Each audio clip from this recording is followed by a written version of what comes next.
guys, what's going on? You are listening to ThisWeekInGeek.net. I'm your host, Mike the Birdman, but I'm not alone as we are recovering from the winter apocalypse here in Southern Ontario.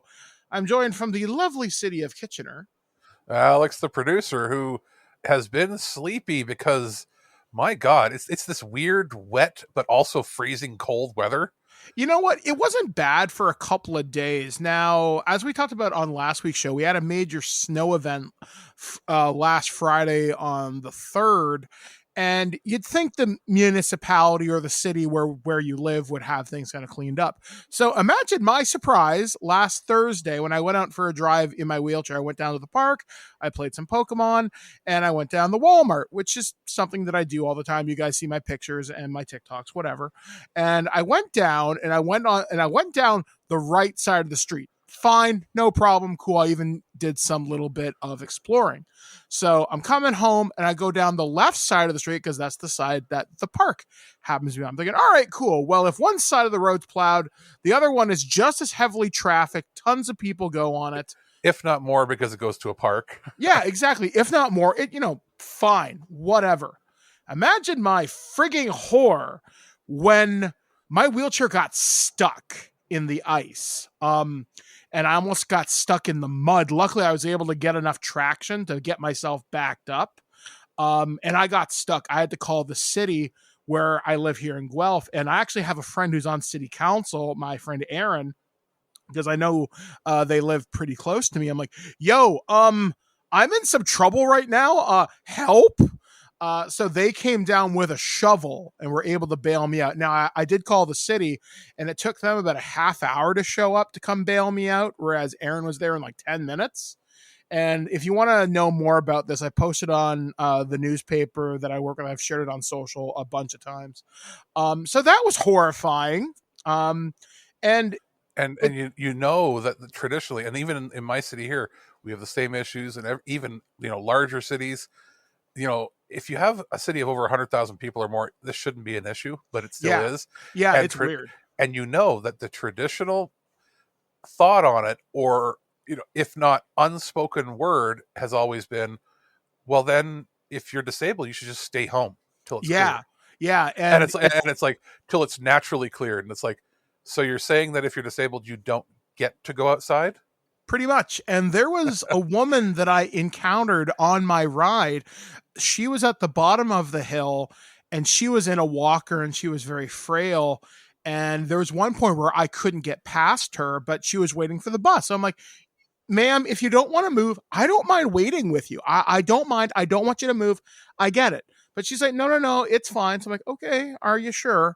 But can you imagine what would have happened had she come up to that patch of ice and snow that got me stuck?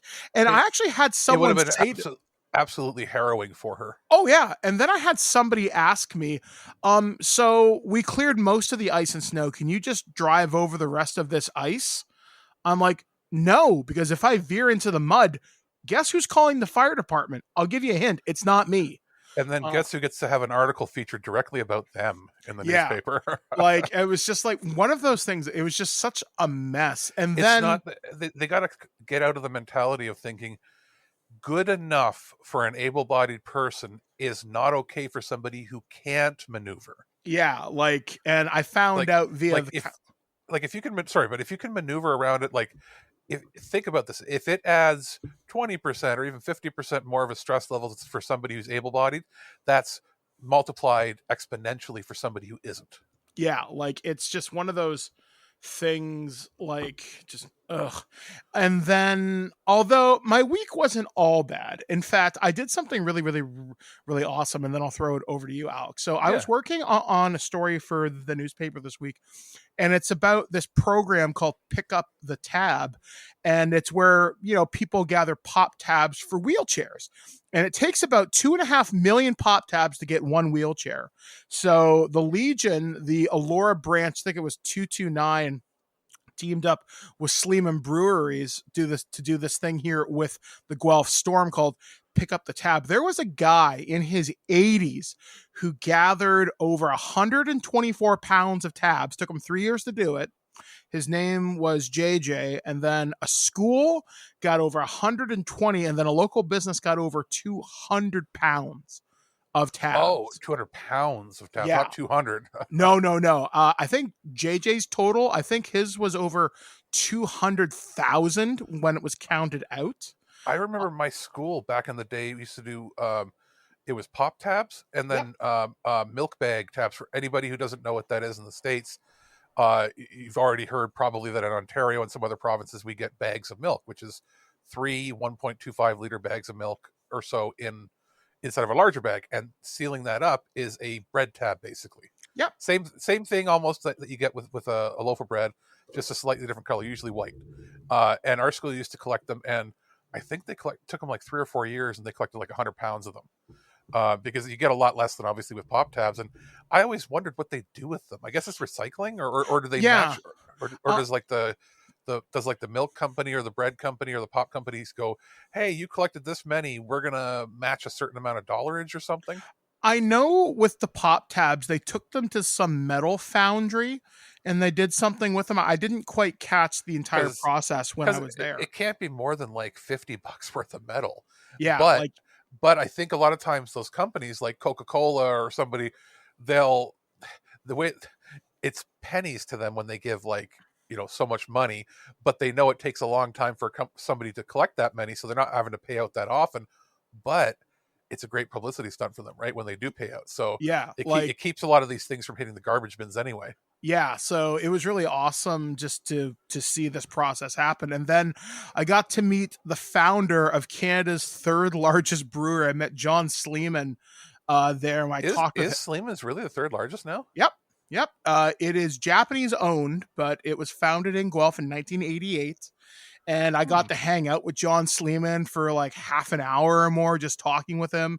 His daughter, or not a daughter, I think his niece had cerebral palsy, and he's been collecting tabs for like 30 years. And it was just, it was just such a cool story just to hear that, and just to talk with people from Sleeman and from the Storm and just from all the community partners. And then the guy, that's the big difference between like Labatt and Molson, where they're owned by foreign entities now too, but they're like giant conglomerates. They don't really have a face of the company anymore. Yeah, like it's nice just to see community being put first. And one of the questions I asked John that I didn't put in my article because I ran out of words, I was like, what are some of the things that you see personally? And he told me a story how people will come up to him in public and they'll say, hey, it's because of you in your company, my daughter, son, whoever got a wheelchair, or I'm a veteran and I got this. And he's like, it's different than seeing money just get thrown at some faceless entity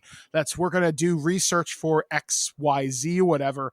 But when you see someone get a wheelchair, you see a real tangible result in front of you. Oh yeah.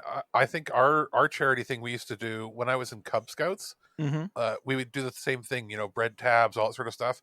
And after we collected so much for the year, all of the scout troops within the region would collect them, and whatever charity it went to, a lot of times it went to the CNIB for seeing eye dogs, because it's like 60 grand even back then. It's very expensive. Yeah. It was like 30 or 40 grand back in the 90s to train a dog. It's like 60 now.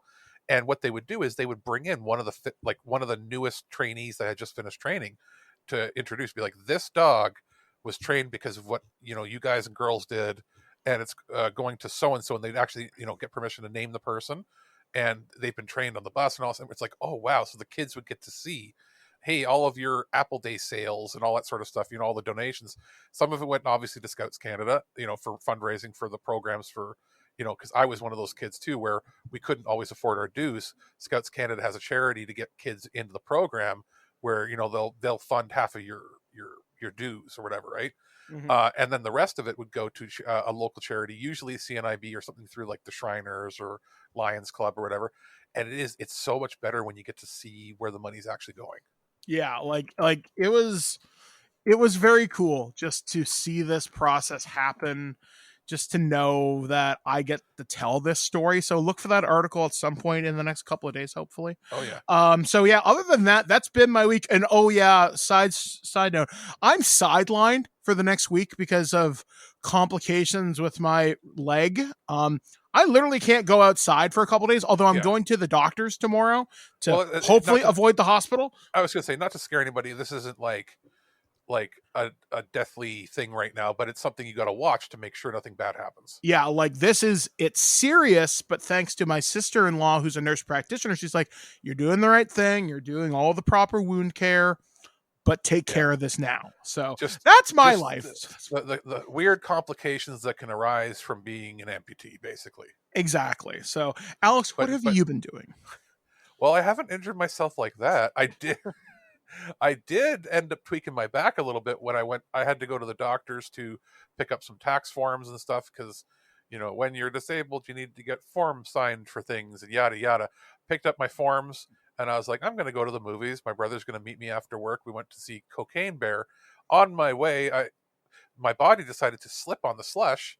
And luckily I didn't fall because that would have been a help, somebody come help, because of where I would have landed, would have been near a pond. But I did slide, tweak my back and my ankle a little bit on my not so great leg. And I went, well, this is going to be great.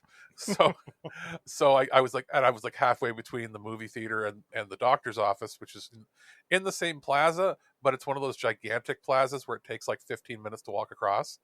So I get to the movies and I tell my brother, I'm like, hey, we're going to watch a movie and then I'm going to go to home and I'm going to go to bed. And then you're not going to see me for like a day probably or hear from me because I'm probably going to put my foot up and ice my back. And I narrowly avoided like a bad sprain or anything.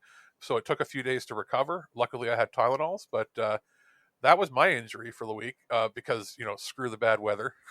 Mm-hmm. But Cocaine Bear was fun. I enjoyed it. I mean, you said you saw it. You didn't care for it as much. I think I had a good crowd. I was hoping for more, honestly. Now, obviously, I think it could be the mood set of when you go into it.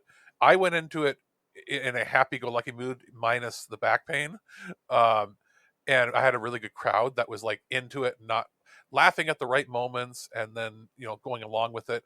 I think if you go there and you have like a dead crowd, it might not have been as enjoyable. Mm-hmm. You said you had a pretty dead crowd, didn't you? Yeah, we had maybe like 30 people in there max. I think I saw it on like a Tuesday night late. Yeah. And it's just one of those things. So I think at the very least, like we both saw it on a cheap Tuesday, and I had free tickets, or I had membership tickets I could use up. And my brother had a $25 gift card from 2018 that he never used because he hasn't been to that theater since the pandemic started, and he forgot he even had the gift card. So we used the gift card plus my membership thing to get a reduced thing. So I got free snacks out of it. We got a popcorn and I got a drink, and they have the Coke freestyle machine. I'll tell you one thing: hurting your back and hurting your foot, you can almost completely forget about it when you find out you can get Pib Zero and all the other Coke freestyle drinks that you can't get in Canada usually. All the sugar-free stuff. So I was like, oh, free refills too?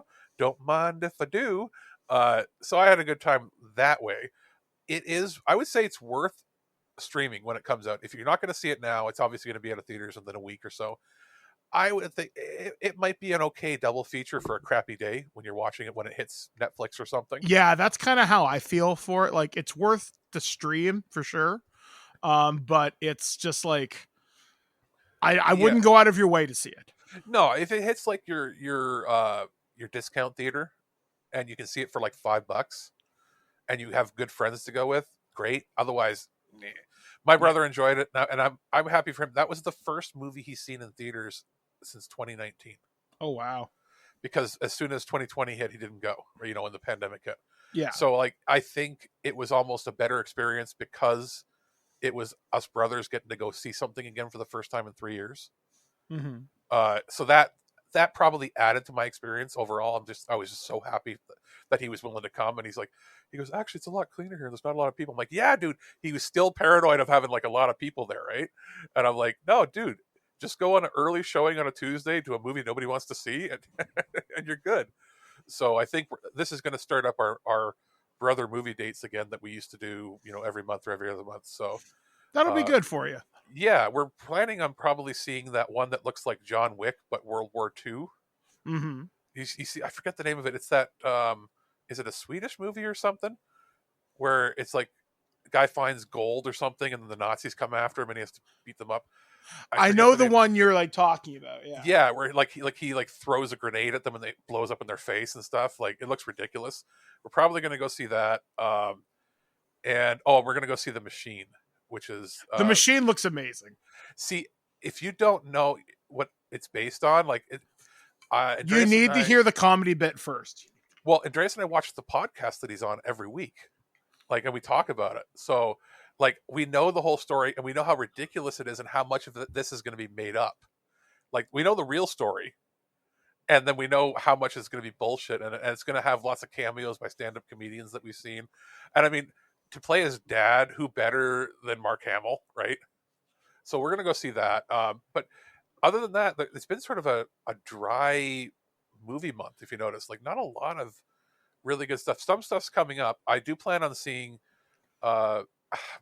maybe I might see Shazam. I'm just not sure it looks that good.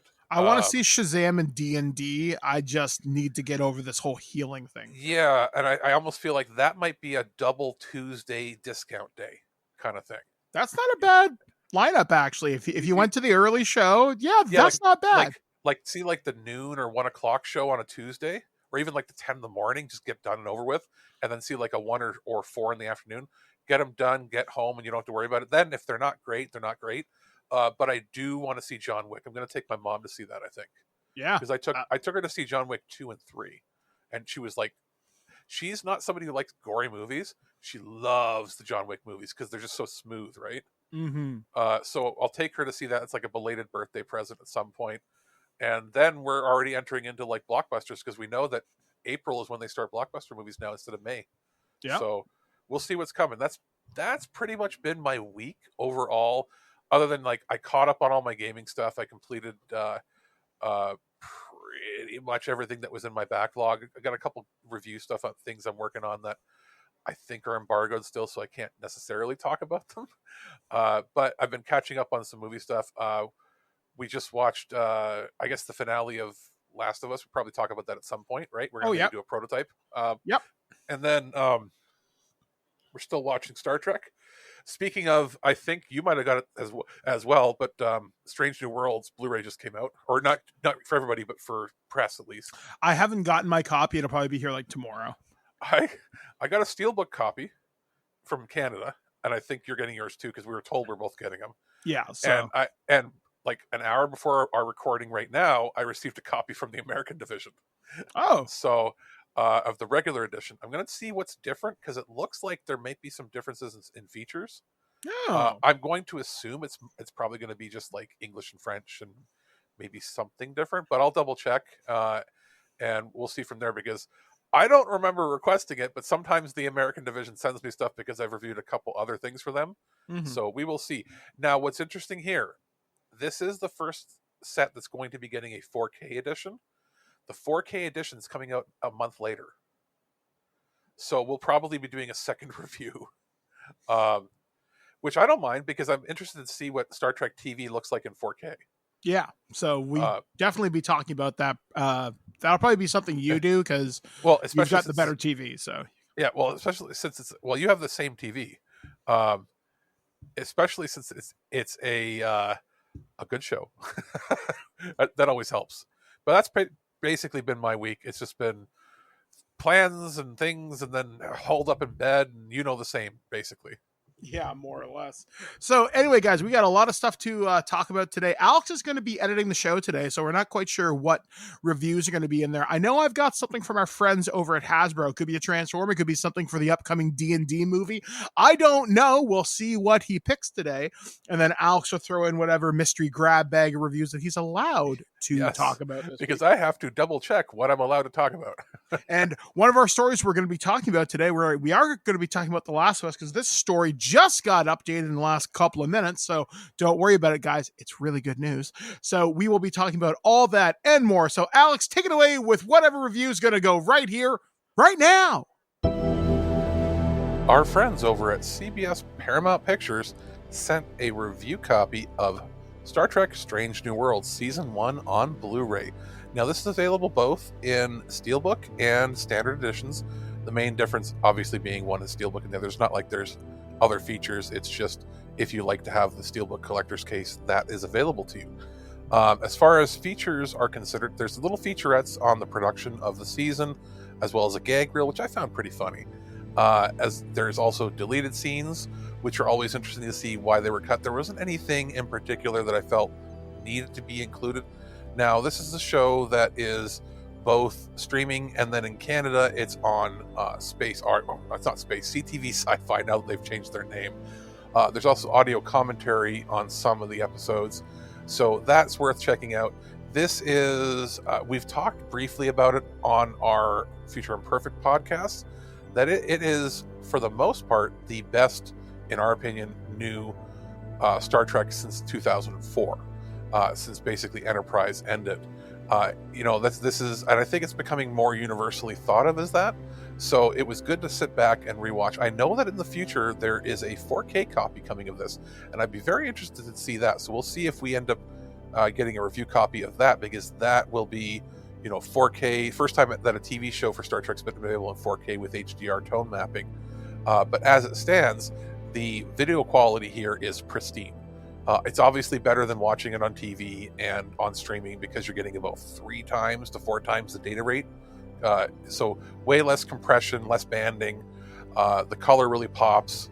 The sound design is 5.1 master audio. It sounds fantastic. It's not overpowering in the bass. You can hear the voices clearly. It's rated PG in Canada and not rated in the States. Pretty much what I would expect. There's some thematic elements that can be a little more intense.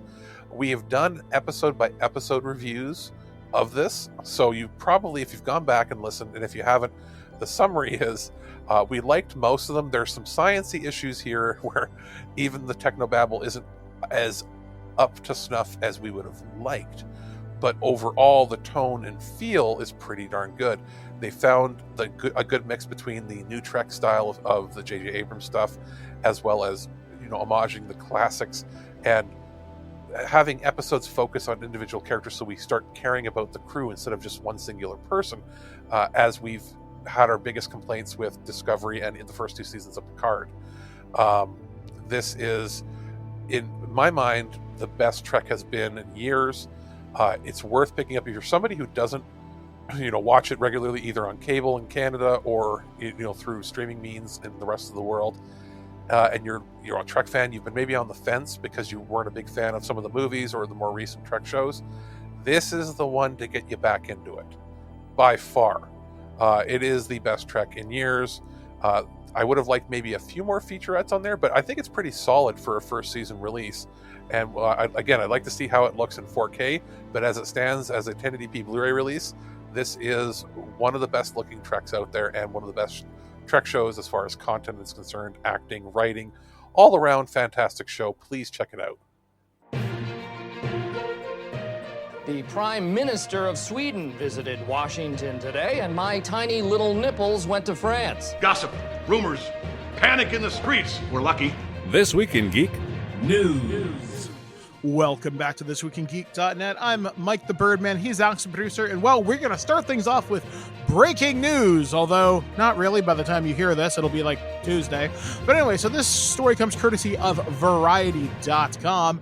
The Last of Us Season 1 finale scores 8.2 million viewers, reaching series high despite Oscars competition. The Last of Us closed its first season with yet another triumph. With an audience of 8.2 million people for episode 9, the series broke its own viewership record, a significant feat considering the finale was released during ABC's telecast of the Oscar. A combination of Nielsen data, first-party data from Warner Brothers Discovery. This number accounts for those who tuned into the Sunday night airing of the HBO cable channel, as well as streams on HBO Max throughout the night. Warner Brothers Discovery also shared that the first 6 episodes of the series are now averaging 30.4 million viewers, with episode 1 approaching 40. In Europe and Latin America, The Last of Us became the most watched show in HBO Max's history. This isn't the first time that The Last of Us has outdone itself while competing with a major award show. Episode 4, titled Please Hold On to My Hand, brought in 7.4 million viewers when it aired at the same time as the Grammys, which then was a series high. When The Last of Us debuted in January, it trailed House of the Dragon to become the second most watched HBO premiere in over a decade with 4.7. Episode 2 marked HBO's biggest ever increase between the series' first and 7 episodes, second episode rather, with 5.7 million viewers. The series brought in 6.4 million viewers with episode 3. Warner Brothers said released new data about the audiences of episodes 5 to 7 about The Last of Us, which was previously unavailable. Episode 5 was viewed by 11.6 million people, which, though impressive, Variety is not considering it a series high due to its untraditional release. Because of the episode's originally scheduled Sunday night airing was set to coincide with the Super Bowl, HBO opted to release the episode on HBO Max 2 days early. Therefore, that's the one show that they're willing to pre-up the show for. Yeah, exactly. You're not beating the Super Bowl. They're like, fuck the Oscars. Nobody gives a shit about that, and we can obviously tell by these numbers, nobody gives a shit about that anymore. Yep. But therefore, trying to think of what else is worth kind of mentioning here. The most comparable series in terms of viewership has been season 1 of House of the Dragon, which aired in 2022. Although The Last of Us has yet to manage to outperform House of the Dragon, the former has managed a steeper trajectory than the latter. Beginning with 4.7 million viewers and ending with 8.1, viewership of The Last of Us soared 75% through season 1. By contrast, House of the Dragon was viewed by 9.9 million with episode 1, 10.2 with episode 2, 9.3 with its finale. Then House it goes of Dragon into a bunch. wasn't very good. I didn't like. I'm 6 episodes in, and I don't like it. It's not a good show. The reason people watched it was because of how good the previous show was. Yeah, and I feel season 2 now that they've renewed it. It was supposed to be a miniseries. Now that they've renewed it, it's going to lose viewership, and they're going to be surprised because the acting wasn't very good. The costumes were horrendous with the wigs. Horrendous. Yeah, the wigs are distracting. They also lowered the budget of the CG, and they did less shooting on 35 millimeter, which makes it look more digital. And I just wasn't a fan. I really didn't like it. Like, see, really, when I watched it, when Rhaenyra or whatever her fucking name is, when she becomes the older woman and she marries that other guy and they have the son and daughter, whatever. I just referred to her as acne face because they tried to cover all her bad acne with really caked on makeup and it looked terrible. Like, when she becomes older, I didn't like it. When she was the precocious kind of teenager, I really like that. And even Matt Smith, he's hamming it up, and I'm pretty sure he can coast on whatever Doctor Who cred he has for the rest of his career. Too skinny. He's having a good time, but he's not threatening. He was too skinny to be threatening. Yeah, like, I don't buy you as a credible threat, but then again, you look at some of the other Marvel villains, for example. Yeah, sure. The problem was everybody on House of the Dragon looked like they were doing low-budget Witcher cosplay.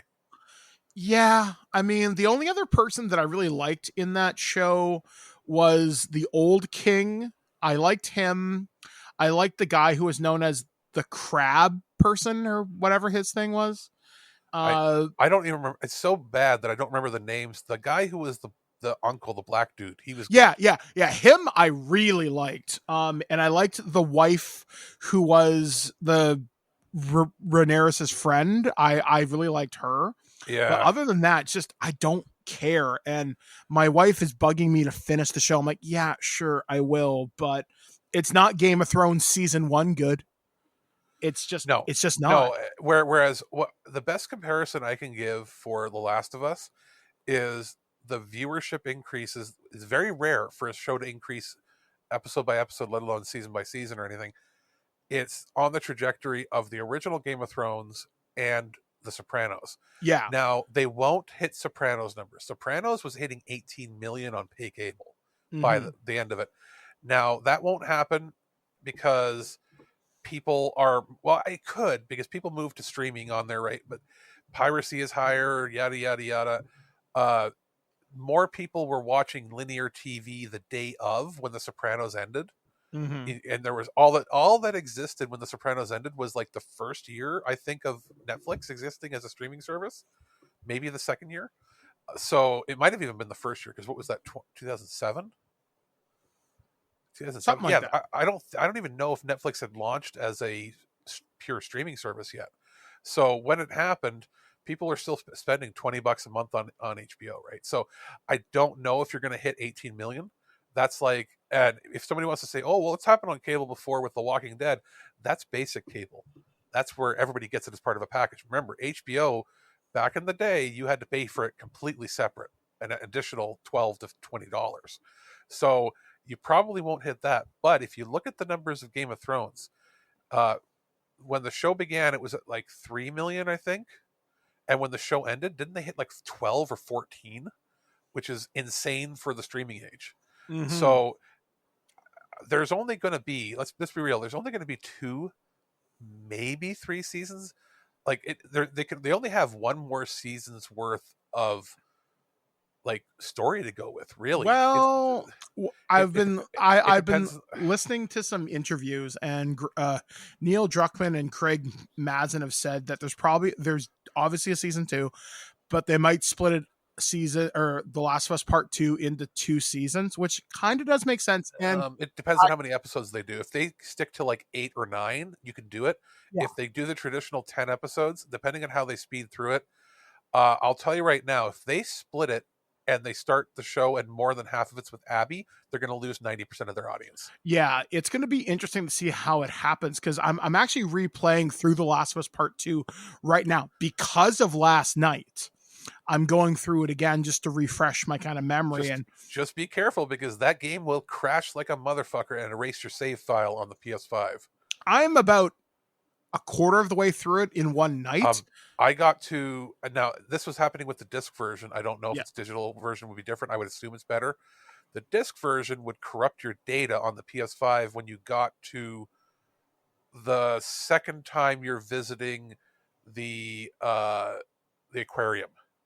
I haven't gotten that far yet, so I guess we'll find out. So I never completed the game, and I probably never will unless they do a PS5 remaster, because it's worth watching on YouTube if you get the chance. That's what I did, and I thought I was near the end, but there's still like 10 hours more. Oh yeah, that. It's a long game. The game is twice as long, so I can see why they could maybe get twice as many. But the problem is, people hate one of the main characters, and if the show opens, and I have a feeling they're going to do this, I think the show is going to open and they're going to fake you out, thinking that the show starts with the main characters, and they're going to fake out and then reveal that it's Abby, and it's going to like 90% of the audience is going to disappear, and not because they're going to have new people that are like, oh, what's this going on? But the people that are watching that like the games, I think, might not even tune into season 2. I don't know. I do think The Last of Us has now set a bar into what a video game adaptation can be. People thought The Witcher was the big one. Now I think The Last of Us has proved to be the better one. Mind you, my experience with The Witcher is extremely limited. But now we all have to be worried about what Amazon's going to do with God of War and Fallout. Like isn't it FX or Stars has the Twisted Metal show? I think that's Peacock has that. So is it? Oh yeah. So that's going to be terrible, but it should be fun terrible. So we've got Twisted Metal, we've got Fallout, we've got more Witcher coming at some point. Isn't there? I think Mass Effect's been talked about, but nothing's happened. It's been optioned, and I think the script has been paid for by Amazon. But they haven't greenlit the whole show. They did option, like nobody else can make a show. They have right of first refusal or something on it. Mm-hmm. And then we've also got, I seem to remember, was it Alan Wake? I know they're getting the game, but isn't that being optioned as a show as well, which would work quite well as a mystery show? I want to say that's on Stars, but I'm not 100% sure. But yeah, like there's a lot of big adaptations coming. Will it be pulled off successfully? I don't know, because when a streaming person or platform gets it, it can either be very good, like Last of Us or Stranger Things or something, or you get something a little less desirable. And anybody that's like, well, Mario's going to do well. Mario is in a different category altogether. It's not. Mario is something that you don't have to be a video game fan to want to go see. Even as like a parent will be like, oh, we'll take the kid to see Mario, or the grandparent. Like they don't have to know anything about Mario, right? It's such a cultural thing that's baked into the consciousness since 1985. It is pop culture. Whereas The Last of Us it's still fairly niche. It's still gamer stuff. People know when you say, People The have Last heard of of Us. Yeah. People have just heard of it. And Fallout is even more niche because people will say Fallout like, the video game, but they don't know fuck all about it other than Well, pop tabs and old music. And you might know what the power armor looks like, maybe. Well, here's what the problem is.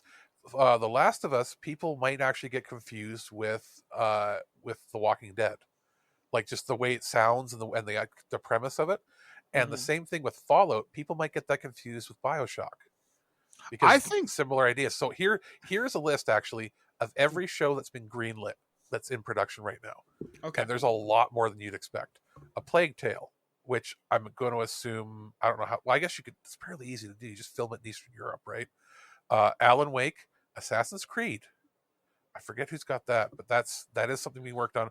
Brothers in Arms, which hopefully will lead to a reboot of the franchise, because how many games have been canceled? Child of Light, which is that could be really good animated, actually. Yeah, apparently it's live action though, so maybe it's going to be a live action hybrid. Okay. Disco Elysium is being optioned. That's that sort of Fallout-y style Texty game, yeah. Driver. Weird, but sure. Fallout, we know, and that's a big Amazon Prime production. I think, however that gets received will be how well, or it will be a general idea of how the God of War game show might end up being, right? Yeah. Final Fantasy, Square is working with Sony apparently to get a live action Final Fantasy done. Now, if it's an adaptation of if they did it as an anthology where every season takes place in one of the different games, like Final Fantasy 1 is adapted with a fleshed out story, Final Fantasy 2, it could be done because the stories are there. God of War, Horizon, that could be really good, but that's going to be expensive. Hunt the Showdown, Life is Strange, easy to adapt, very easy to adapt, because it's just like supernatural powers, right? Like it's like the butterfly effect. Mass Effect, we know of. A Pokemon series, apparently live action, is being in the works. That could be cool. Again, just depending on who handles it. If it's done by the Warner Brothers team that did Detective Pikachu, sure. Yeah. Skull and Bones. We might get the show before the game comes out. That would be kind of funny. Sonic the Hedgehog is getting a spin-off live action show. Okay. Steins Gate, System Shock. System Shock could work, but it's probably going to be a weird European sci-fi show, right? Twisted Metal and Vampire, like based on the vampire game, the RPG. So, I mean, that's a fair amount. And these are all ones that have had pilots greenlit. There's probably more in the works. But out of these, you can see it's a lot of sci-fi, a lot of... Oh, and my friend Pedro is getting one. I could see that being a really fun animated thing, actually. It's apparently live action. Who's making it? Legendary? Okay, that could be interesting. I kind of picture that like Happy. R-rated half-hour dramedy. Yeah, okay, yeah, sure. That could be actually ridiculously stupid and fun. If they approached it like Happy, sure, I'm in. Why not? Yeah, so... Talking banana. Some of these might be in turmoil. Like, I think the Assassin's Creed one has had trouble because, Ubisoft. Yeah. But we know that, like, Sony is pretty much going all in now that we know that they've got the biggest video game TV show success of all time. Mm-hmm. So, and that's not to mention Paramount Plus's Halo, which was divisive amongst fans. It's not a very well made show. Yeah, production wise, there are aspects of it that are good, but everything else it falls apart in the writers' room. Even if I'm willing to ignore, the story, be like, okay, if I'm a new viewer that's never seen Halo before, it's not a very well made show. Considering the budget it had, it's kind of crazy. It must have been squandered somewhere. Yeah, it's just, I guess we'll just kind of have to wait and see what happens with these shows. I mean, obviously, I'm very happy for The Last of Us being a successful with Bella Ramsey doing an astoundingly good job. Pedro Pascal. Because it's on HBO, I can't wait till there's a 4K HDR release like here, because in Canada, it's only aired in 1080p standard what's it called? Definition? SDR. Yeah. So like not using HDR. So in the States, Americans are privy to watching it in 4K HDR streaming, and we are not. So for us to watch it, and I mean, I will be very happy to see it at like max resolution, get all the detail. The only thing I'll say, I didn't care for the blue screen, green screen effects that they had with they had a real giraffe in the final episode.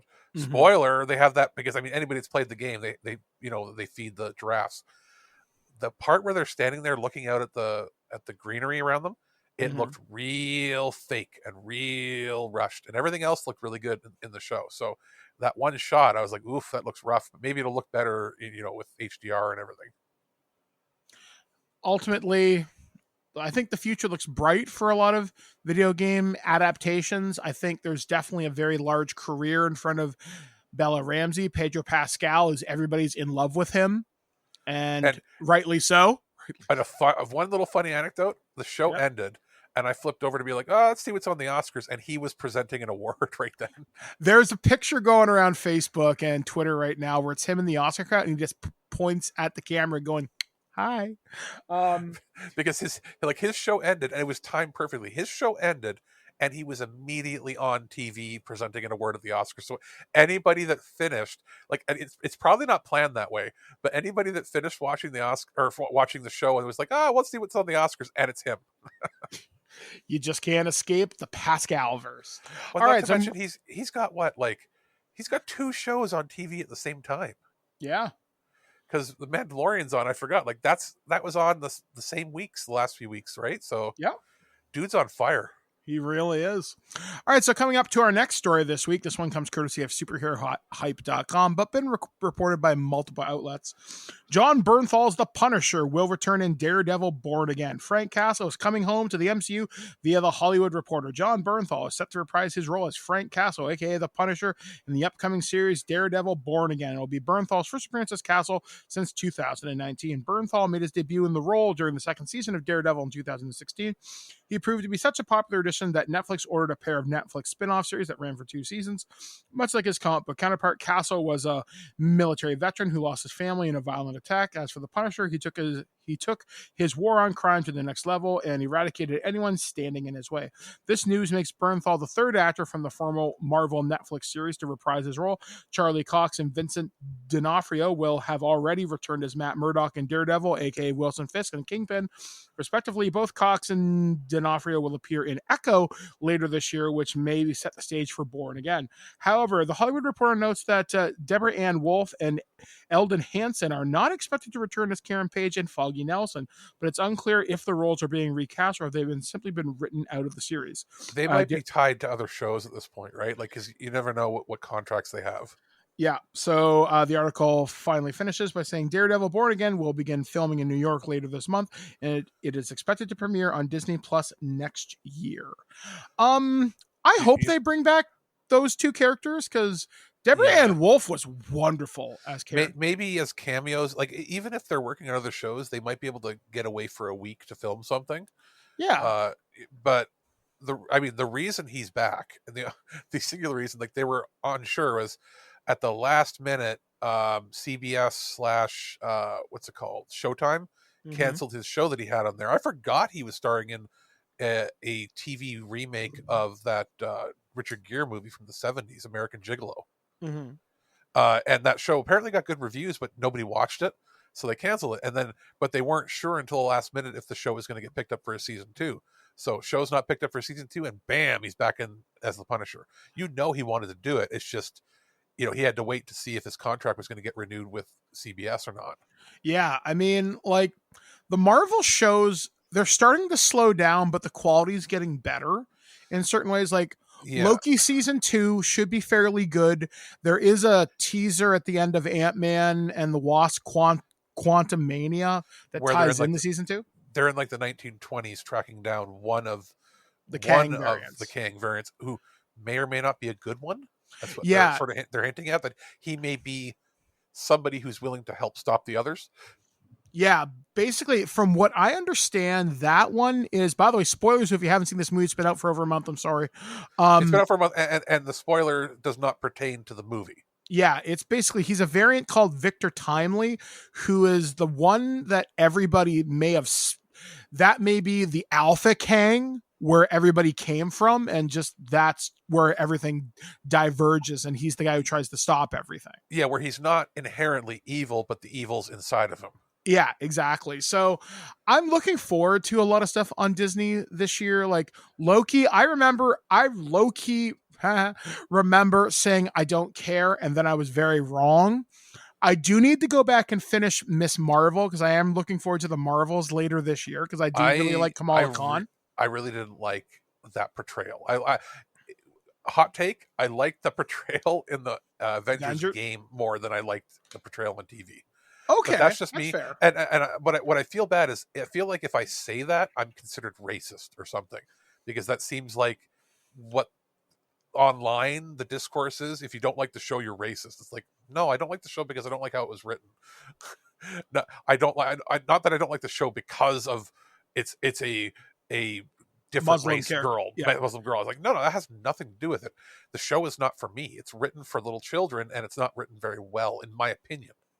I liked it from what I saw. I got about 3 episodes in. It kind of felt like Marvel's Scott Pilgrim in a lot of ways, and that's kind of what I kind of dug about it. Sort of. Yeah, if that's what you like, great. To me, I was so disinterested. It was like I did end up watching, what was the stupid one, Eternals? Yeah, that I hated so much. I was bored to tears. So I watched that at 1.5 to 2 times speed just to see the ending and see the cutscenes. Did I ever tell you what happened when I saw Eternals in theaters? Oh, good Lord. You saw it in theaters?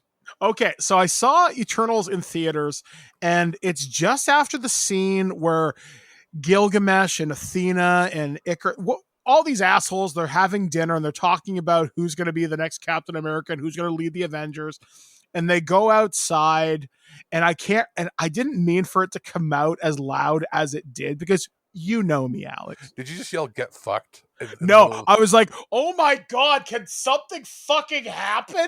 And the theater just went wild and just had a big laugh at it. There's nobody, I swear, there's nobody that watched it and liked it, but maybe the director. I think in our group of friends, Ken liked it, but Ken likes everything. Sorry, Ken. Sorry, Ken, but you like everything, no matter how bad it is. You're like, there's some merit in this. It's like, no, there's sometimes not. There's a waste of celluloid. There's a waste of. This is something that should have been direct to streaming and should not have taken up space in theaters. This should have been a series. Yeah, it might have been more fun. 8 episodes and let it breathe. And I feel bad because the actors involved are good actors. Yeah, they're great. Fantastic. And I don't know what it was, and the director has done great stuff in the past. Mm-hmm. It just did not mesh well. Yeah, like there have been very few Marvel face palms. This was definitely one of them. So yeah, I mean, I know the Marvels comes out in November. We have Loki season 2. We're supposed to get What If at some point this year, I think. I've just looked it up right now so that we could have it. Like, I forgot. Like, I was like, what the hell phase are we on? We're on phase 5 now. Yes. So we had Quantumania, which I liked, but I was like, this could have also been a TV movie. I liked it mainly because what they did with MODOK, who's one of my favorite bad guys, by the way, I'm thinking, that's actually kind of brilliant. I sat there and went, oh, face palm. But then I was like, okay, I get it. And other actor surprises. I was like, okay, I get it. It's fun. But there were major plot dumb points in this. Oh God, yeah. 90% of the movie could have been solved with a simple, hey mom, tell me what's going on, and mom tells you what's going on, and it's over. Instead, it's, I can't tell you to protect you, and then everybody gets hurt. I can't tell you to protect. You can't tell us because you need the movie to be 90 minutes. When reality is the plot. There was 40 minutes of plot stretched out to 2 hours. Anyway. Yeah. Anyway, it was but looking at this, so here's the phase. Guardians is coming out May 5th. That's the next movie. Yeah. Which you won't see James Gunn promoting because he's not allowed to. Then we got the Marvels, November 10th. So there's not going to be a single Marvel movie over the summer.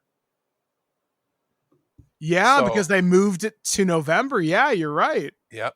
And then there's not going to be, so there's not even going to be a Christmas movie. The Marvels, I don't know how well that's going to do. But then Captain America, New World Order is May 3rd. There's only going to be one every 6 months.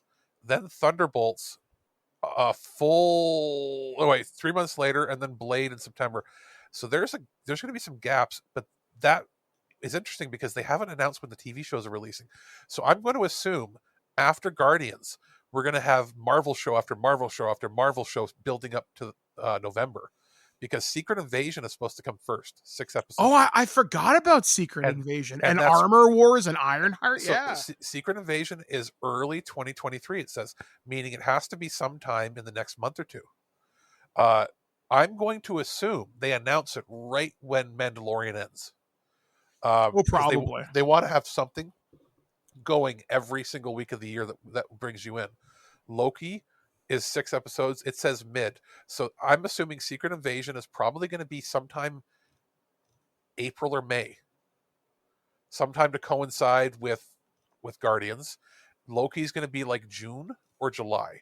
I think it'll be the July show. What If comes after that, apparently.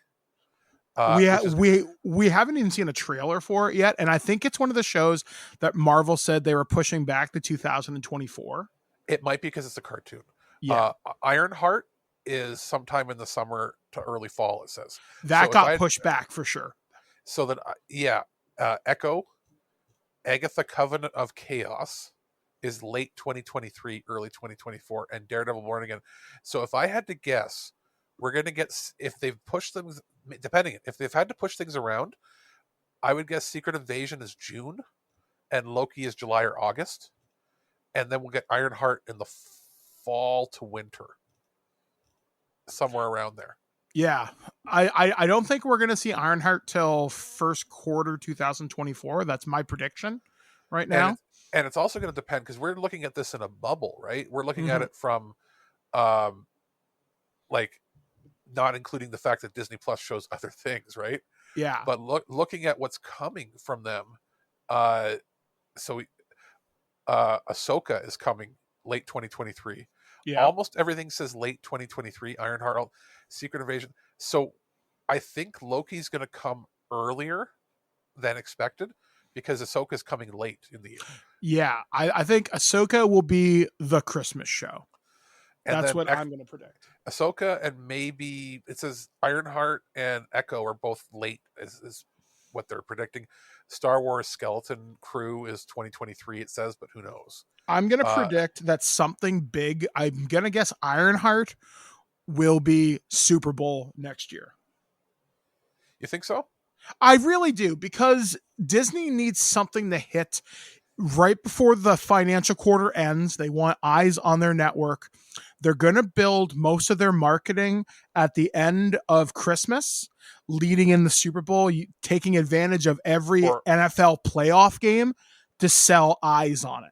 Or do you That's what they're going to do. Or do you think they launch Daredevil then? I don't think so, because Daredevil's a very long series. It's 24 episodes. It's like 18, so that's going to take a while to film. So they might put that to bridge the gap between some of the shows that have had troubled productions. Maybe it's a ground-based show without a ton of special effects. Yeah, and I know She-Hulk didn't get a season 2. We know that for sure. Miss Marvel, as of right now, does not have a season 2. Captain America is in the movies now, so I doubt we'll see a second season of that. If anything, we might see something surprising pop up, like more of like the Halloween or Christmas special. We might get like a 40-minute episode of something. I think there is talk of them doing another thing like the Werewolf by Night, which I still haven't seen. But there is talk of them. Werewolf by Night was actually pretty good. But like, if you look at it like, like, oh, She-Hulk's not getting anything. There's nothing to say that She-Hulk can't get a 50-minute special with a couple other characters that they can throw in, because that only takes a couple weeks to shoot. Like, shoot it for 2 weeks for, what the equivalent would be for an episode or an episode and a half. And then you're like, oh crap, we've got nothing in July or nothing in November. And they go, okay, bam, Thanksgiving. We're going to throw a Thanksgiving special out. Bam. Here you go. That'll bridge honestly, the gap. Yeah, that's a really smart idea, because if you think about it, She-Hulk is a comedy character. You just need to do the CG for her. And if you did it like a Thanksgiving comedy special, and I hate to use this example because it's so fucking cringe. If you did it like Friends, yeah, that could work. Because I'd be up for that. it could be like the in joke could be it's all the people that had their shows canceled and they're all getting together for dinner. Yeah, there you go. Like all it has to be is her going, "Hey, I've got no date, blah blah blah." Or I got some friends coming over. You know, I'm going to have all my clients over, and it could be like rando villains and rando good guys, and they're all sitting down to have Thanksgiving dinner together. Yeah. See, So Marvel, listen. Like sitting there and it's like the Abomination and he's just got knives and they're like, "What are you doing in my house?" He's like, "I'm carving the turkey." and it's just like, just don't get him mad. Yeah. See, like this could easily work. So hopefully we'll see some good stuff coming out of Disney in the next couple months. I'm sure we got a lot of good stuff to look forward to. Honestly, in terms of television, from Star Trek to The Last of Us to Marvel, we're eating pretty good right now. So hell yeah. And that's not including all the DC stuff that might be interesting too. Yeah, like I know the Gotham Knights premiered recently, I think. I haven't seen it yet. I'm going to take a watch at now that Doom Patrol is ending.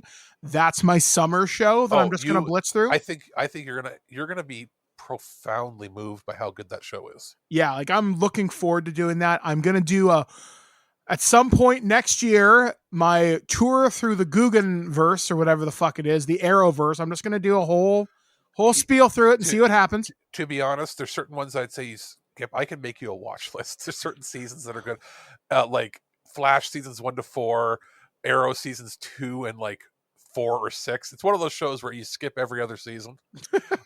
Don't watch Supergirl because it'll melt your brain. I liked that one. It's so bad. But I'm a super person. Don't watch Black Lightning because you'll fall asleep. I hear it's largely inconsequential, and that sucks. Yeah, that's why because it doesn't affect much. Again, good actors, very bad production writing. And Stargirl looked cool. That wasn't one of their shows. They made that into the universe, and it's not actually connected. They just moved it there. It was originally just like Amazon or something. No, it was part of DC Universe, the same as Doom Patrol and what's it called, Swamp Thing, which was fantastic. But like, as far as ones to watch, because I know your sense of humor and you like Doctor Who. Yeah, Legends of Mars is fantastic. Just watch all of that. Like I know I've sent it a few times to you, the clip where they go to the Museum of War and History or something, and they're going to fight. They're fighting historical mass murderers that have been let out by magic. Literally, magic brings all these like murderers, like Marie Antoinette and all these people back to life, and like Genghis Khan and everything. And then there's a wax sculpture of Cisco from the Thong Song. So they press a button and then it turns out that it's really the real Cisco, and he sings the Thong Song as they have a battle to it. And I need to see this. And I'm like, well, I'll send that clip to you again, because it's like that is representative of what that show is. And Doom Patrol is the silliness of that wrapped up in legit, really well written stuff about how to deal with psychological trauma. Wow. So yeah, like it's a golden age of TV that punctuated by for like superhero stuff and punctuated by terrible sitcoms. So anyway, guys, we're going to be talking about more stuff coming up in the next segment where we talk about the strange things that happened around the planet this past week. One of them is a local story. So we'll be talking about all that and more. Alex is again taking the reins this week to take a look at a review. So it's either going to be me or him here. So what's going to happen? I don't know. Yes, we will be right back after these messages from us. Like, we have a new game called Xantar. Xantar is a gelatinous cube that eats warriors in a medieval village. And every time it eats a chieftain, you ascend to a higher level. The beauty part is you can't get to the next level, so the kids keep coughing up quarters, you know? Gelatinous cube eats village. I think it's terrific. Hey guys, this is your Dungeon Master, Mike the Birdman. I'm here to talk to you about something that our friends over at Hasbro sent over. I'm talking about the Dungeons & Dragons Golden Archive Gelatinous Cube figure. So, what this is the classic D&D monster that I'm sure more than a few of you have used in your adventures. I know I myself tend to use them in pit traps because I'd like to see you climb out of a giant evil acid jello mold that can will eat you alive. I think I've killed a few players like this. Not a total party wipe, but close. So anyway, what this thing is, this is essentially a giant translucent blue cube that comes with 14 different accessories that like you can snap on. There's like a bow, there's like a scroll, a spell book, a shield, a half dissolve leg, and well, it looks like a gelatinous cube. It's basically a thing that has an invisible stand in the middle of it. You assemble this thing, and it looks like your figure is floating in the middle of this giant gelatinous cube enemy. I know myself, I was sent one of the D&D Cartoon Classics figures, Hank, and Hank is currently suffering the worst fate imaginable, being dissolved by acid. Now, this thing, if you order it from HasbroPulse.com, currently it retails for $33.99 US. In Canada, I was able to find it on GameStop.ca for $52.99. Now, having a gelatinous cube, on one hand, is incredibly cool, because the only other time I've seen this was Funko did like a gelatinous cube a couple years ago, and it looks cool, but it's a Funko Pop, and I hate those things. Now, is this thing cool? Yes and no. And what I mean by that is, yes, it's a gelatinous cube. It's one of the most iconic D&D monsters ever, besides like a lich, a red dragon, maybe a lizard person, stuff like that. It's iconic. But what this thing essentially is it's a display stand, for lack of a better description. It looks cool. At $33 US, if you're American, that's actually not bad. I'm going to say that. For $52 Canadian, it's a bit of an ask, I'm going to say, because for that type of money, for $52, you can get some really good Transformers that I've reviewed on the show. I know I reviewed Transformers Legacy Inferno a while back. That'd be worth $52. But this is essentially a fancy display stand. Now, the fact that it can fit 6-inch scale figures means you could put Marvel Legends in here. Let's say Spider-Man happens to find himself there. You could put Lord Draken from the Power Rangers in here. Maybe Peter Venkman got slimed, and this is the be-all and end-all of our favorite smart-ass scientist. Or maybe, because of, advances in articulation, you could put one of the Transformer Red series in here. So maybe Megatron has an unfortunate encounter with a gelatinous cube. So I'm going to say with this, it's also quite big too. So it takes up a lot of room on a shelf. I'm actually having trouble displaying it currently right now. So it's going to boil down to, what is this worth to you? If you want a really cool display stand, it is neat that it does have this really good transparent blue plastic. I might have preferred the green of the Funko, or maybe a mix of the two colors, or maybe I don't know. Like I said, it's maybe there'll be an option at like San Diego Comic-Con. They'll offer maybe like the black pudding or like the other flavors of ooze. I know there's like a bone ooze or something like that. Like, there are options here if they wanted to offer different colors of plastic for this particular thing. But at $33 US, yeah, sure. It's not a bad display stand, especially if you're going to get the rest of the D&D figures. So if you want to kill Chris Pine, Captain Kirk himself, you can do that. But at $52 Canadian, I'm going to say wait for this thing to drop in price, or maybe ask for it from your Dungeon Master as a gift. Or hey, you know what? Maybe as a Dungeon Master gift, this might be kind of cool. So, I'm going to say with this one, your mileage is going to vary depending on the price point you can find this at, or if you get this as a gift, it is pretty cool that way. Sounds lovely. Quite the opposite. I know, I was being ironic. I find irony is a blade that cuts he who wields it most especially. You're not a lot of fun, are you? Go crazy? Don't mind if I do! Human sacrifice, dogs and cats living together, mass hysteria! Welcome back to ThisWeekInGeek.net. I'm your host, Mike the Birdman. He's Alex, the producer. Well, it's time to talk about the strange and funny things that happened around this planet we happen to call home this week. And this is actually a local story. We're going to start things off from Alex's hometown. This story comes courtesy of Kitchener.ctvnews.ca.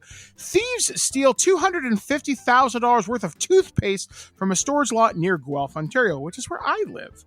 Ontario Provincial Police are looking for a 50-foot 53-foot trailer reportedly loaded with around $250,000 worth of toothpaste. Police said the freight theft was reported on Sunday, March 5th. According to police, the toothpaste was inside a white trailer that was stolen from a storage lot on Highway 7 in the township of Guelph-Aramosa. A white Volvo semi-truck was also taken. Police say the trailer also had an Ontario license plate, then it gives the plate number, and is labeled 53101R decal. Obviously, if you have information on this crime, you are advised to call Crime Stoppers or the Ontario Provincial Police. Who in the fuck steals toothpaste? I think it's more about the truck. Probably. Although, but it's easy to track them. But then again, think about it. Toothpaste is something, it's a commodity that you're not going to sell a ton of online. But if they like put it on like Facebook Marketplace and they sold it for like $1 a tube, if they ended up with 100,000 tubes, for the next year, they could be selling $100,000 worth of stuff. I did have a thought about this. One is a joke, one is not. So I'll go with the joke first. You know, Alex, when you and I used to watch television way back in the day, and think back to the 1990s, early 2000s, they'd always have that commercial. Well, 4 out of 5 dentists recommend yada, yada, yada. We know who the thief is. It's that one dentist who doesn't recommend that one fucking toothpaste. Well, I have a question. What toothpaste brand is it? Because $250,000 of Crest or Colgate means that it's about $2.50 to $3 a tube. If it's AIM, that's like 250,000 tubes. I'm about to say, yeah. Or if it's like that super expensive dental whitening shit. Yeah. What if it's Sensodyne, where it's like $5 a tube for extra sensitive ones? Yeah. So I mean, some of the if it's designer tubes and they want to sell them at $1 a tube, it's $250,000 MSRP, but they might get $100,000 or less, and they offload it. Like, so can you imagine? Like, you're going down the street, it's like, oh, because you're only allowed to sell fireworks and firecrackers and that in Canada certain times of the year, and you go to like a lot of times people will drive over to the res, or they'll drive to like just some like farm on the outskirts of town, and they'll be like, I have fireworks and corn and raspberries and toothpaste. It'd be like some fucking guy storing it in his barn, and he's like for every husk of corn and firecracker, we'll give you a tube of toothpaste. To be like, now we know where it is. You know what? And I was also thinking about this. Let's say the thieves are trying to move this material, because clearly, how the hell are you going to move this stuff? So think about this. If you approach some of the discount retailers in the area, and you couldn't do it with a large chain like Dollarama or Buck or Two, or even Dollar Tree, you would have to go to mom and pops. Individual, like locally we have like Bo D and a couple of ones where it's a liquidator. Mm-hmm. You'd have to contact a liquidator, and I guarantee you the police have already contacted them. Mm-hmm. They the first places they're going to call are liquidation stores that are individually owned, because that's somebody who'd be like, hey, my business is coming to, like, they just make up some bullshit. Be like, my business is coming to a lot of 10,000 tubes. Will you give us a $1,000 for them? Because then they'll sell them for twice that.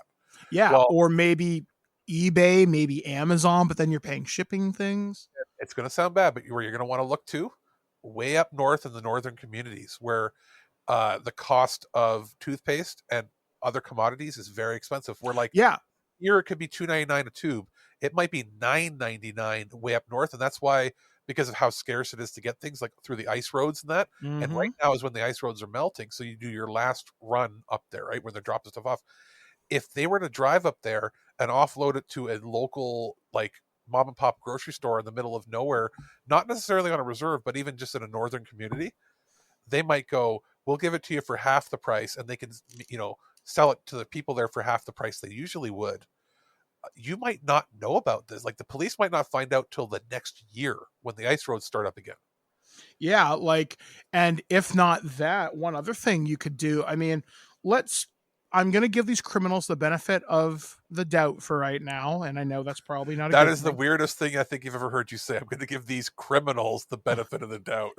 You know where this toothpaste could end up, and it could do some good? Britain. I know. Yeah. That's so mean. Where it turns out it was the British that stole it. They're like, toothpaste. Fix their Austin Powers teeth. I volunteer at a local food bank, for example, and some of the supplies that are constantly in demand are things like dental, like kind of dental products, be it for kids, toothbrushes or kids. Yeah. So you think about this, if these thieves just wanted to unload all this stuff and keep the truck, which is probably what happened, you could throw a bunch of these at food banks, just unload pallets in the middle of the night, throw them out front of a local food bank or a donation place or wherever, and you could get rid of this stuff and keep the truck super fast. The problem is the trailer and the truck is easily identifiable. tracked. Yeah. Now, the real question is this not a theft, but is this part of an insurance scam? Well, think about this, Alex. You and I have covered, like, we've been doing this nerd news stuff for a long time, and occasionally we cover these truck thefts. Now, like, there was the one with the dildos, there was the one with the condoms, and then there was chocolate, and then there was maple syrup, and I think there's meat. Yeah. Well, the maple syrup one was, I believe, in Quebec. They were moving that commodity because it was millions of dollars. They knew what the commodity was worth. Mm-hmm. But when it comes to some of these, the question arises, is it the company that owns the product within it trying to do a write-off? Or is it the company that owns the truck trying to fix and cook their books because it's easy to report a truck stolen, get the money back, buy a new truck with that money, and when the old truck gets found, they end up with a free truck. Yeah, I mean, it's... You know what I mean? Like it's skeevy, but that stuff does happen because if they can't trace it back to the owner of the logistics company, the owner of the logistics company can get a free $250,000 or $500,000 truck out of it. Yeah, I mean, you just can't do it more than once, or you will get audited. You will be found out.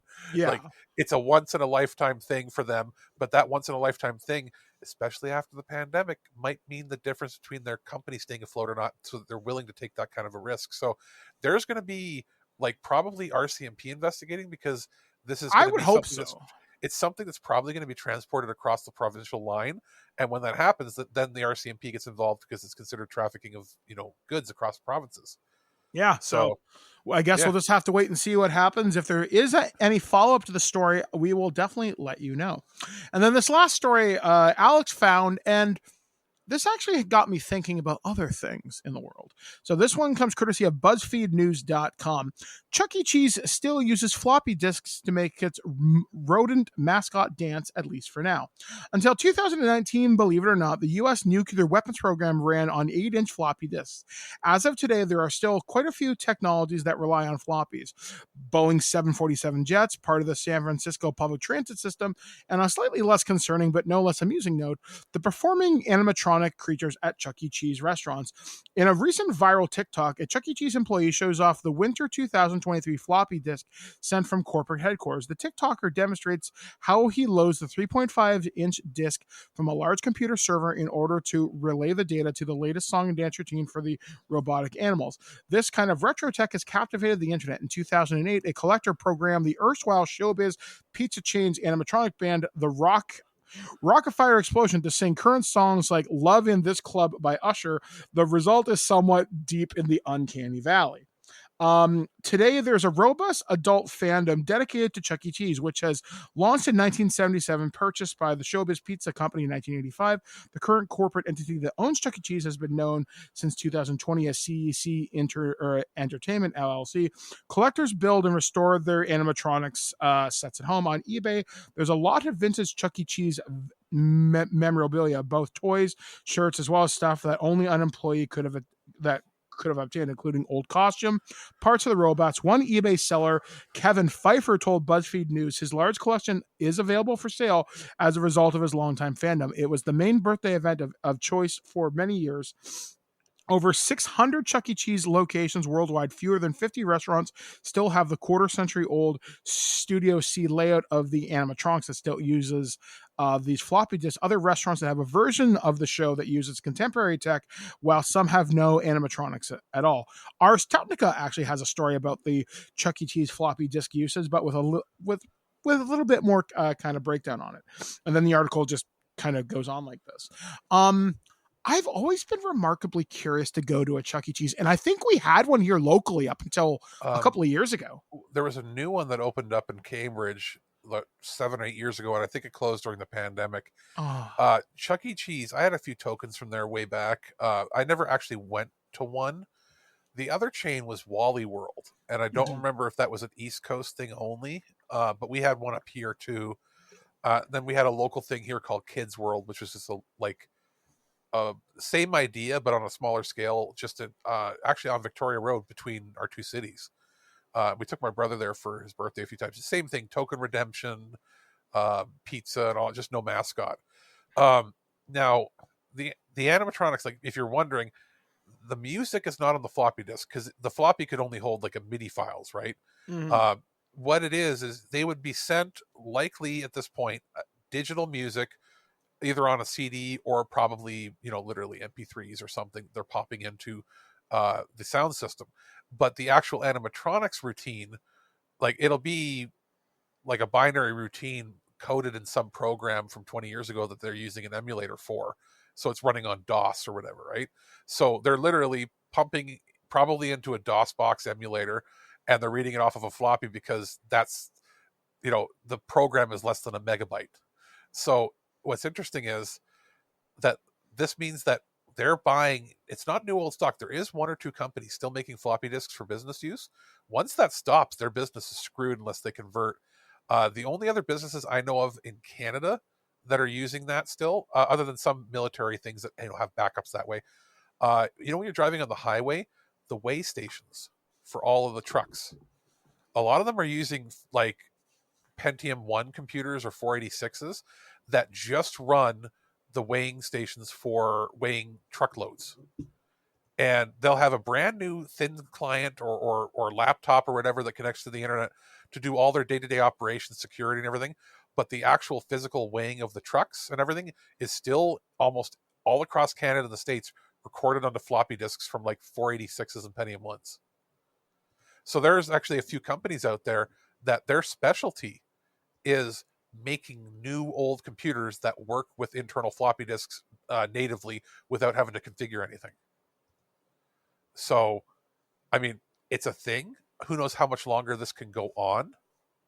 But that's probably going to be it. Like, I just found it funny when I saw that story. I'm like, Chuck E. Cheese runs on floppies. It's like, that's like some sort of hybrid horror story sort of thing. And there's a picture on that article from BuzzFeed that shows a floppy disk with a sticker on it saying, show number 3, 2021, Summer of Fun. And it's so odd seeing that sticker on a floppy disk. Yeah, I mean, it's kind of cool to see this like kind of retro tech. And obviously when people think of animatronics now, they think of the Five Nights at Freddy's or the Willy's Wonderland, which was the Nick Cage movie from a couple of years ago. I always figured you could hack these things to use modern technology by putting different kind of dance routines or music into it, but not if the only input's a 3.5-inch floppy. This is true, although I think someone creatively could do something if they had the base program and knew what they were doing. They could probably do something really fun. There's you can get them for like $20 on Amazon, and it fits in a 3.25 or 3.5-inch bay on your computer, but it's got a USB port in the front. And the idea is you stick a modern USB stick in anywhere from like 4 gigs or upwards, and you press a button on it, and it will automatically format the drive to have like 500 different floppy disks. And you press a button on the front of the drive, and it will cycle through mounting each of those fake floppy disks, so that way you could load like 100 different programs onto 100 different floppies, but within that USB stick. And you just press a button on the front and it loads different floppies.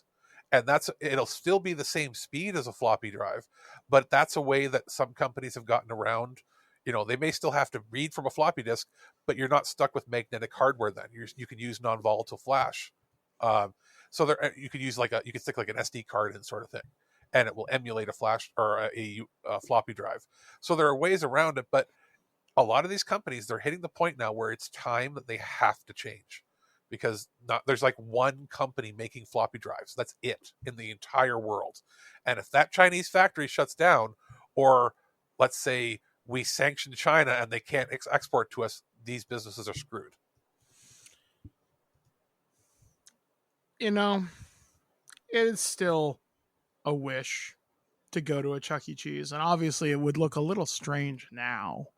You go there, you'd be like, You'd be like Cartman when he goes to Casa Bonita and it's just like so happy to be there, but he's too old.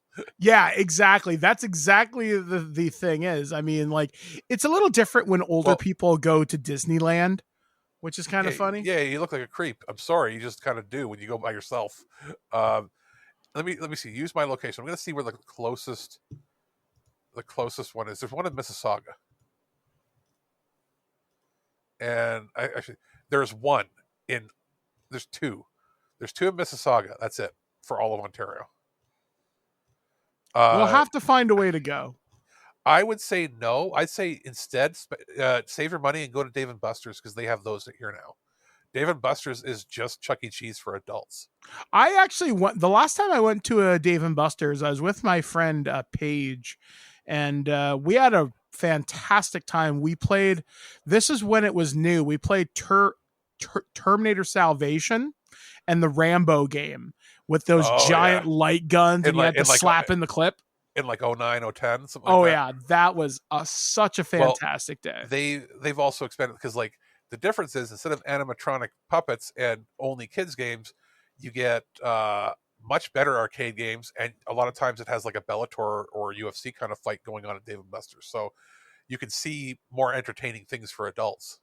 There was actually something that is happening in my local area. Actually, one of our local bowling alleys is getting an arcade relaunch, and I really want to go there because they have the Halo arcade game Fireteam Raven. And I was really pleased when I went to go see Elvis last year. The local movie theater had the Aliens arcade game with the really good light gun. So now I just need to go play the Halo one. So hopefully it's still there when this arcade relaunches this week. I'm almost tempted to call and ask, like, hey, really curious, do you still have this? But yeah. We have a cool barcade that is free play. You pay $5, you go in, you can play as many as you want. Some of them are old games, some of them are new games, some of them are in need of TLC. The only problem is, and it's not their fault, it is not wheelchair accessible. It's below a bunch of restaurants near the university, and you have to go down like 30 steps. And it's just because the building was built before, wheelchair accessibility was a requirement, and it's in like an old bar. So there's that. Then there are a couple other arcades. Apparently there's one that just opened up in downtown Kitchener that is on the ground level. So I have to check that one out. If it ends up being wheelchair accessible, you know who I'm giving a call to. You, buddy. Oh, yeah, for sure. It'll be fun. So anyway, guys, that's pretty much going to do it for this edition of the Weird News this week. A little bit lighter. We do have other commitments to do this week, but we're going to close out the show with one of the reviews from me or Alex this week. And then we'll kind of give you an idea of what's coming up for programming for the next little while, including a special show we're going to record next week, which will then be out probably about a week or two after that. So we'll be back, guys, right after this, only on ThisWeekInGeek.net.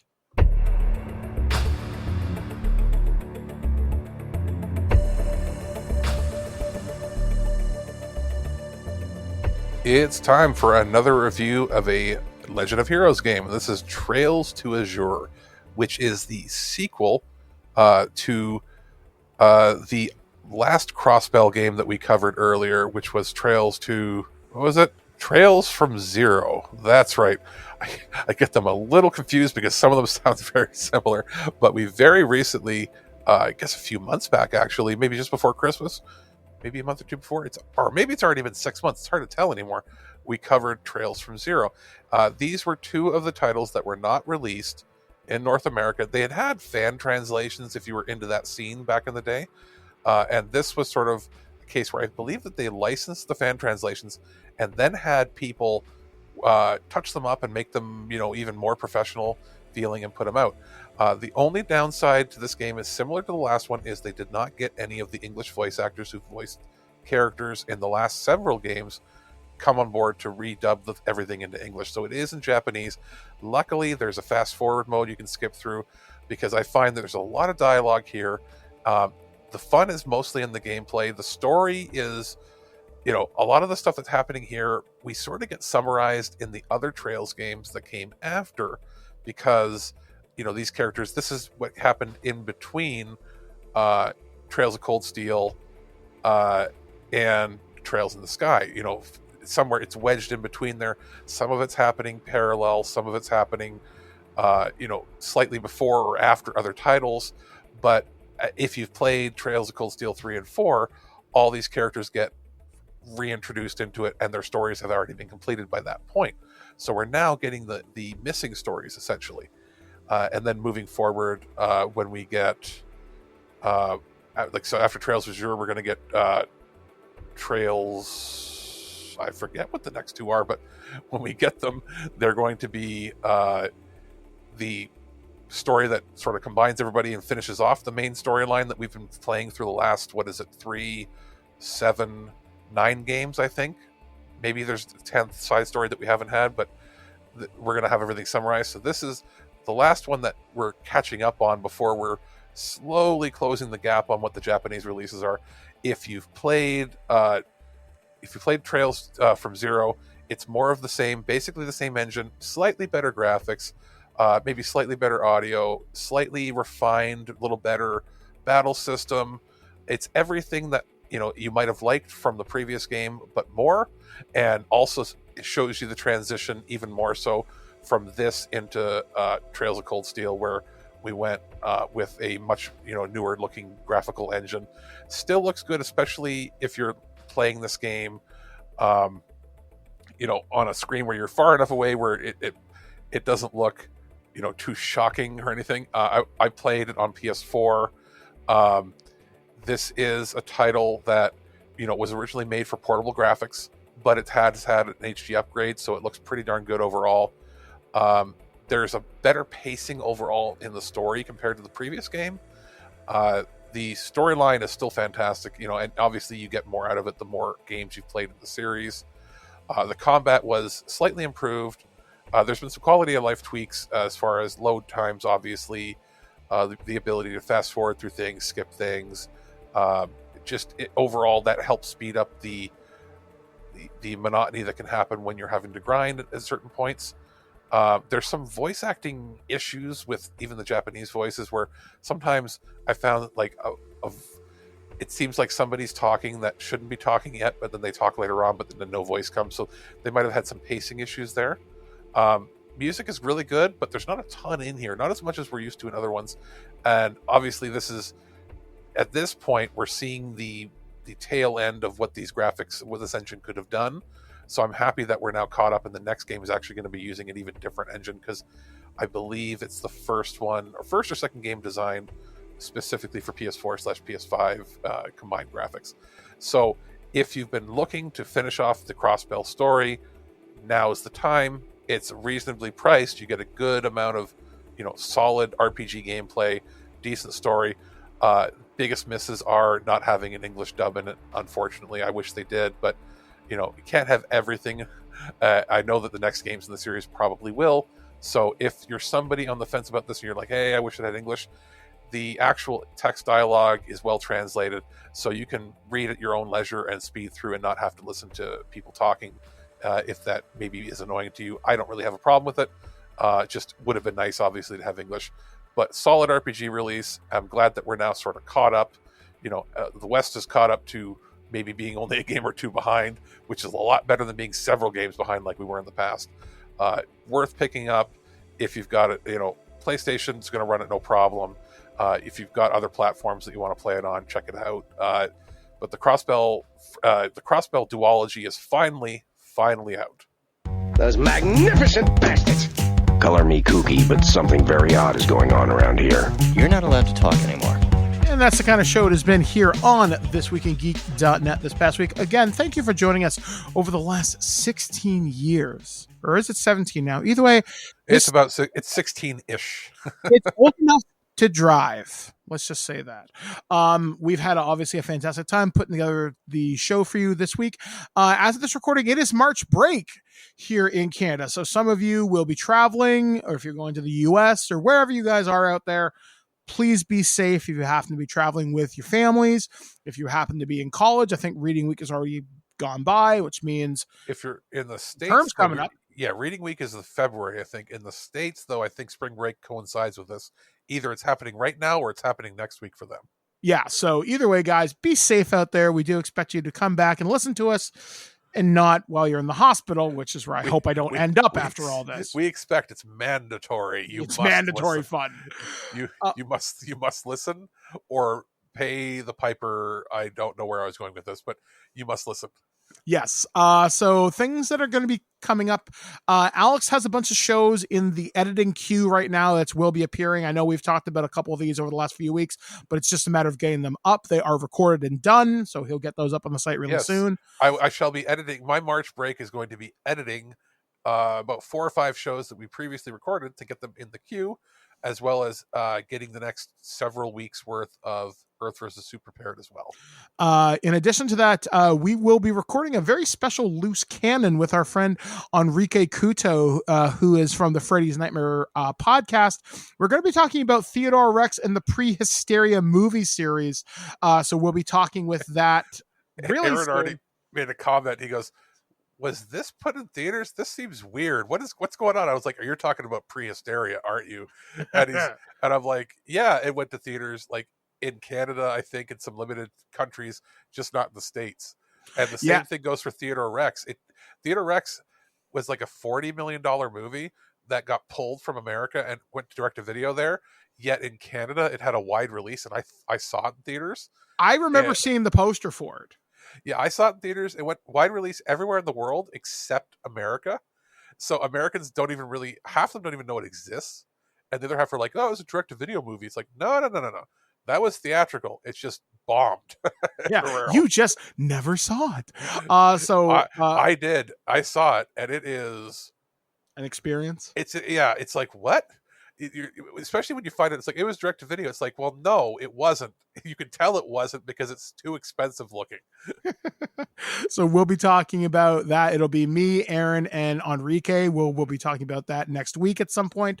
Also, we are going to be doing a prototype where I will be coming back, and we're going to be talking about The Last of Us as a whole, talking about the 9 episode season, which obviously we just talked about here on the show. So I'm going to rewatch that probably this week or next week in sort of preparation for that. Also, we're also going to be doing a Star Wars sort of report card talking about, well, how are things going under Disney Plus? I mean, we've had Mando, the Book of Boba Fett, we've got Ahsoka, the Bad Batch, a lot of material, Star Wars Visions. Do we have to talk about Boba Fett other than the last 2 episodes?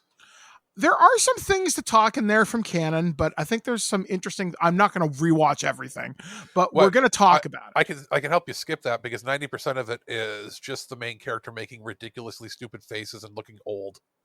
So thank you, Tamara Morrison.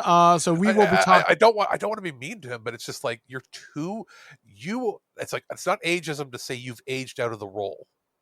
But he has. The physicality just isn't there. Yes, he has the menacing nature when he's not moving. The second he moves, you're like, whoa, he looks so winded. Then I know me and JT were kind of talking about this in terms of Sunday Funnies, because I've been reading the Transformers IDW comics in sort of preparation for our show we're going to be recording at some point this spring for Transformers. And I'll give you a preview. I am really disappointed that I didn't read these comics back in 2005. Like, there is some wonderful writing here. I read the first year or two and had the trades of them way back when I first got back into comics, and then I just dropped off. Yeah, I just finished All Hail Megatron. I'm into whatever series that is now, and Optimus Prime has just run up. Basically, the Stunticons just became Menasor for the first time, and Rodimus Prime is leading his own faction of Autobots now, and it's really interesting. Like, there's a lot of interesting twists and turns in these books. I'm thinking, wow, how did I never read these? Because I read Infiltration for about the first 4 or 5 issues when it came out back in 2004, 4 or 5, or maybe even 6, and I hated the art. I hated the art style. Was that the old crappy Dreamwave stuff? No. I loved the Dreamwave stuff because it was so vivid, and it only had 9 issues before that ended. Then there was the Armada and Energon stuff, which I never followed. But they did do a really wonderful sort of companion books where they gave each character one page with a nice piece of artwork and some background on them. That's worth tracking down, actually. I think I still have my original trades around here somewhere. It's one of the few books actually. Who has Transformers now? Because they lost the license, didn't they? I don't know, actually. 100% on that. I'd have to ask either my old friend Ryan, who I've been texting about comics recently, because I know he's the big comic book reader of my friends, and he's a Transformers guy. So, Ryan, he'll let you know real slow. So yeah, no, I love that guy. Just he's a character. Yeah, he really is. But it's been really entertaining just kind of talking with him about like things like All Hail kind of Megatron and stuff like that. So anyway, I'll have some thoughts to share with that once me and JT kind of plan things out. I know me and Ken and you maybe, or if you wanted to show off, we were talking about covering some of the bad video game adaptations, since like I said, we just have The Last of Us, but not everything's that. So we might take a look at some lesser known movies like say Tekken or Dead or Alive. We're not going to do the obvious Mortal Kombat Annihilation, but that's not to say we couldn't do the 2019 Mortal Kombat, which was better than what you may think. So we may talk about those. That's pretty true, actually. So we have a lot of good stuff coming up. I'll tell you right now, I don't want to watch the Chun-Li movie.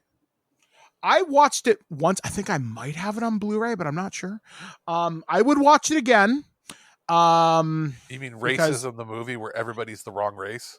Yeah, it's a thing, but yeah, we will find a way to talk about that. You know what? I get that movie confused with Dragon Ball Evolution. I think they're the same movie.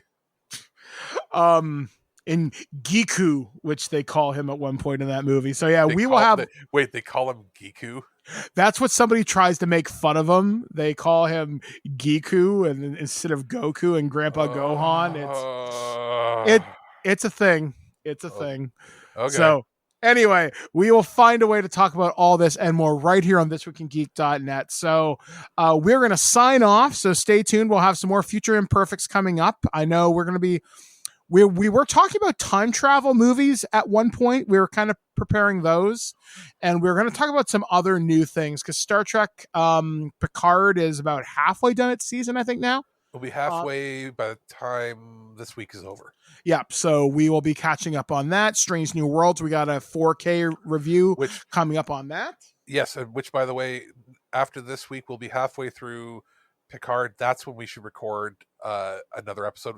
We'll have an episode coming probably next week that is Aaron and I's impressions from the first episode, and then we wanted to wait till you had caught up so that we could watch the first half and do a first half of the season review, and then we'll do, once the final episode is aired, we'll do a final one. So basically 3 episodes covering the series versus the episode by episodes that we've done in the past, because that burnt us out pretty darn quick. Yeah, so we will be doing that. I just have 2 episodes to catch up, and then this week, so that's like an evening for me. So I'm looking forward to that. They are legitimately the best 2 episodes of Picard and maybe of Trek in the last 20 years. I'm looking forward to it. So anyway, guys, we are going to get out of here. So once again, if it is March break for you, please be safe. Do everything you can to maintain that safety. We're still not out of COVID, so just be careful. But ultimately, have fun out there. Do something fun with your spring break. Go out there, make some memories. So until next time, we have been Alex, the producer. I've been Mike, the Birdman, saying be excellent to each other. We'll talk to you guys again next time, right here on ThisWeekInGeek.net. At no point in your rambling, incoherent response were you even close to anything that could be considered a rational thought.